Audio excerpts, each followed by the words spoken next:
প্রিয় পরম শ্রী শ্রী ঠাকুরের রাতুল রাঙ্গা চরণে জানাই সহস্র কোটি প্রণাম এবং ভক্তপ্রাণ সকল দাদা ও মায়েদের সবাইকে জানাই রানন্দিত জয় গুরু।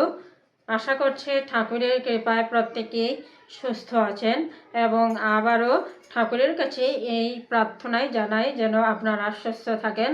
আর এই প্রত্যাশায় আজকের নিবেদন, আজকের ইষ্ট প্রসঙ্গ আলোচনায় থাকছে যে লক্ষ্মী এবং শনি দেবীর মধ্যে দ্বন্দ্বের শেষ পরিণতি থেকে আমাদের কি শিক্ষা দিলেন ঠাকুর। এই গল্প থেকে, এই কাহিনী থেকে শ্রী শ্রী ঠাকুর ভক্তপ্রাণ দাদা ও মায়েদের কি শিক্ষা নিতে বললেন, এখান থেকে আমরা কি শিক্ষা পাচ্ছি, আজকে সেই কাহিনীটি নিয়েই আলোচনা। তাহলে দাদা ও মায়েরা ভিডিওটি স্কিপ না করে গল্পটি মনোযোগ দিয়ে শুনে নিন। আর গল্পটি সম্পূর্ণ শুনলেই বোঝা যাবে ঠাকুর এই গল্পে আমাদেরকে কি বোঝাতে চাচ্ছেন। তাহলে শুরু করি আজকের এই কাহিনীটি হচ্ছে শ্রীবৎস রাজার কাহিনী।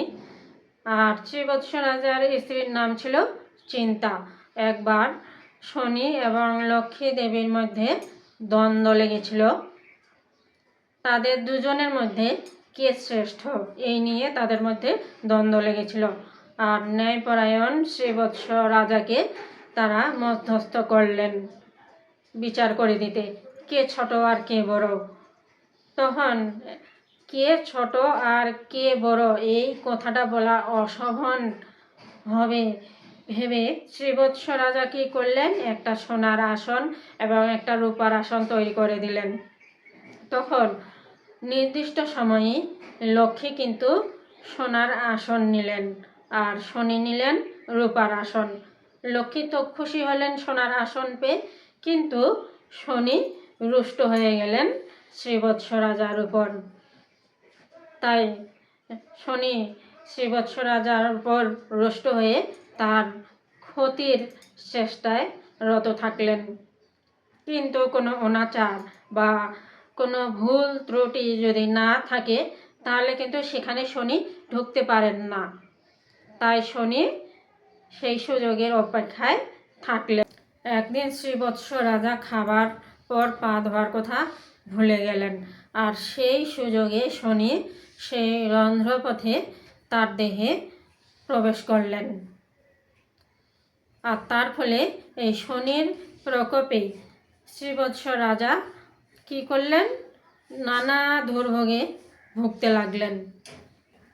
তারপর শেষে রাজ্য হারিয়ে ফেললেন।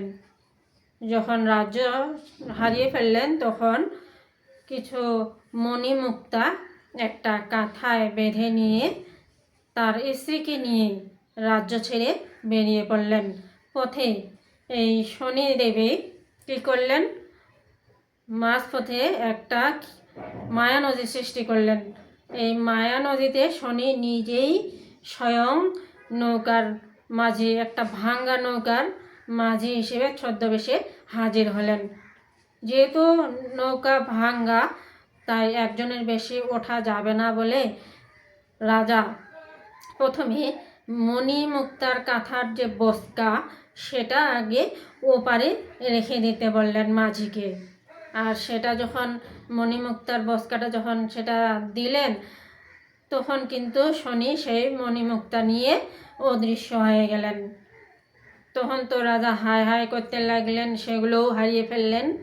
তারপর তারা যেতে যেতে কী করলেন, এক কাঠুরিয়ার বাড়িতে আশ্রয় নিলেন। এতেও কিন্তু শনির রাগ গেল না। এরপর শনি কি চিন্তা ভাবনা করলেন যে স্বামী স্ত্রীর মধ্যে কিভাবে বিচ্ছেদ ঘটানো যায়, তখন সেই চেষ্টাটা করতে লাগলেন। একদিন শ্রীবৎস রাজা বনে কাঠ কাটতে গেলেন, আর সেই সময় এক সওদাগরের ডিঙ্গা চোরায় আটকে যায়। আর শনি দৈবজ্ঞের বেশে সেখানে এসে উপস্থিত হয়ে সেই সওদাগরকে জানিয়ে দিলেন কাঠুরিয়ার বাড়িতে সতী নারী আছে, তার ছোঁয়ায় ডিঙ্গি আবার চলবে। তখন সওদাগর কী করলেন, সেই সতীর খোঁজে বেরিয়ে পড়লেন। তারপর খুঁজে পাওয়ার পর চিন্তাকে তার সব কথা খুলে বললেন সওদাগর। তখন চিন্তা ভাবলেন যে তিনি তো সারাদিন দিনগত পাপ ক্ষয় করা ছাড়া তো মানুষের কোনো উপকার করতে পারছেন না, মানুষের কোনো কাজে লাগতে পারছেন না, তাহলে একটু যাই না দেখি লোকটার যদি উপকার হয়, এই ভেবে চিন্তা সেই সওদাগরের সঙ্গে চলে গেলেন। সেখানে গিয়ে তার ডিঙ্গা ছুঁয়ে দিলেন, আর যেমনি ছুঁয়ে দিলেন অমনি তার ডিঙ্গা আবারও চলতে লাগলো। সওদাগর ভাবলেন যে যেতে যেতে ডিঙ্গা যদি আবার চোরায় আটকে যায়, তাই সওদাগর জোর করে চিন্তাকে নৌকায় সেই ডিঙ্গায় তুলে নিলেন। তুলে নেওয়ার পর তখন চিন্তার কিন্তু ওই সওদাগরের ভাব গতি কিন্তু ভালো লাগলো না। তখন চিন্তা ভাবলো যে তার রূপ যৌবনে যদি সওদাগর তার শরীরের প্রতি লালসা সৃষ্টি করে, তাহলে তো একটা বিপদের সম্ভাবনা। তাই তখন কি করলেন, চিন্তা সূর্যদেবের কাছে প্রার্থনা করলেন যে তার এই রূপ যৌবন, তার সৌন্দর্য যেন বিলুপ্ত করে দেয় এবং তাকে যেন সূর্যদেব কুৎসিত কদাকার তাকে বানিয়ে দেয়। তখন সূর্যদেব কী করলেন, তাই করলেন। আর এই কদাকার চেহারার কারণে কিন্তু এই চিন্তা তার সতীত্বকে বাঁচিয়ে রাখতে পেরেছিলেন।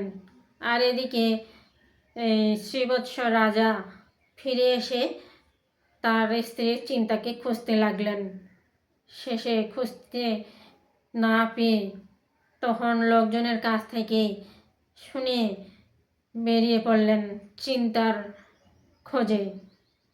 তারপর যেতে যেতে এক রাজধানীতে এসে পৌঁছলেন রাজা শ্রীবৎস। আর সেই রাজধানীতে এসে সেই রাজধানীর কন্যা, রাজকন্যা ভদ্রা এই প্রথম দর্শনে তার প্রতি অনুরক্ত হয়ে পড়েন। তারপর শ্রীবৎস রাজকন্যার সাহায্যে নদী তীরে বাণিজ্যের ভ্যাট সংগ্রহের কাজে নিযুক্ত হলেন।